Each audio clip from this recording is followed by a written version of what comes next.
اعوذ باللہ من الشیطان الرجیم بسم اللہ الرحمن الرحیم۔ السلام علیکم۔ آج میں ہر حاجت پوری کرنے کا وظیفہ لے کر حاضر ہوا ہوں۔ 100 حاجتیں ہماری پوری ہوں گی، اس بارے میں ہمارے نبی پاک صلی اللہ علیہ وآلہ وسلم نے ایک حدیث ارشاد فرمائی ہے، اور میں یہ حدیث آپ کے سامنے لے کر حاضر ہوا ہوں۔ اگر آپ کی کوئی حاجت ہے اور آپ یہ چاہتے ہیں پوری ہو جائیں تو یہ آپ عمل کریں، انشاءاللہ آپ کی سب حاجتیں پوری ہوں گی۔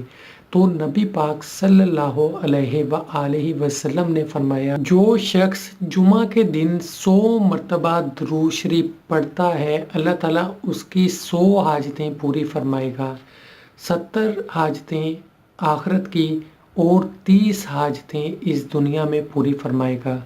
تو ہمارے پیارے نبی پاک صلی اللہ علیہ وآلہ وسلم نے ہمیں بتا دیا ہے کہ اگر ہم اپنی حاجتیں پوری کرنا چاہتے ہیں، ایک کی جگہ 100 حاجتیں ہماری پوری ہوں گی، اس کے لیے کیا عمل ہے؟ وہ یہ عمل ہے کہ ہم جمعہ کے دن درود شریف ہمارے پیارے نبی پاک صلی اللہ علیہ وآلہ وسلم پر پڑھیں، تو ہماری یہ سب حاجتیں پوری ہوں گی۔ ہم زندگی میں اکثر پریشان ہو جاتے ہیں، ہمارے مسئلے مسائل ہوتے ہیں، ہم کسی چیز کی حاجت کرتے ہیں اور پھر ہم اسے پانا بھی چاہتے ہیں، ہم دعا نہیں کرتے یا پھر کوئی ہم عمل نہیں کرتے جس کی وجہ سے وہ پوری نہیں ہوتی۔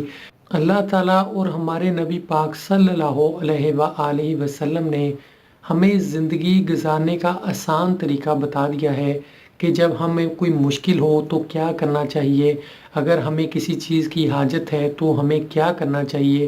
تو یہ سب چیزیں ہمارے لیے آسان کر دی ہیں، ہمیں بتا دیا ہے، ہمیں ان پہ عمل کر کے اپنی زندگیوں کو آسان بنانا چاہیے۔ ہماری کوئی بھی حاجت ہے، جیسے اگر کسی شخص کی کوئی نیک اولاد کی حاجت ہے، کسی شخص کی کوئی گھر کی حاجت ہے، کسی شخص کی کوئی اور حاجت ہے، جائز حاجت ہے، تو یہ سب حاجت پوری کرنے کا طریقہ ہمارے نبی پاک صلی اللہ علیہ وآلہ وسلم نے ہمیں بتا دیا ہے۔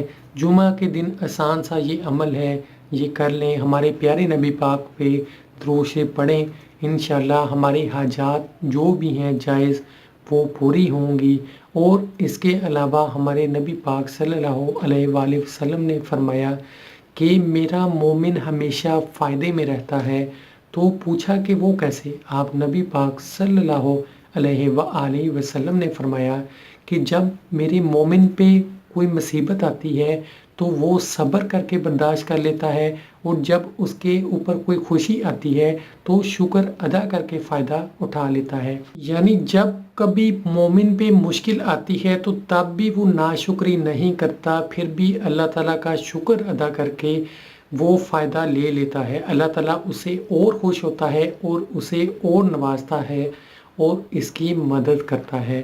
اور جب مومن پہ خوشی کا وقت ہوتا ہے تب بھی مومن اللہ تعالیٰ کا شکر ادا کرتا ہے، اور اللہ تعالیٰ بھی اس طرح انسان سے خوش ہوتا ہے کہ اس نے مجھے یاد رکھا، ناشکرا نہیں ہوا۔ تو مسلمان دونوں طرح سے فائدے میں ہے، اور اسی طرح سے انسان کی کامیابی ہے کہ ہمیشہ اللہ تعالیٰ کا شکر ادا کرے۔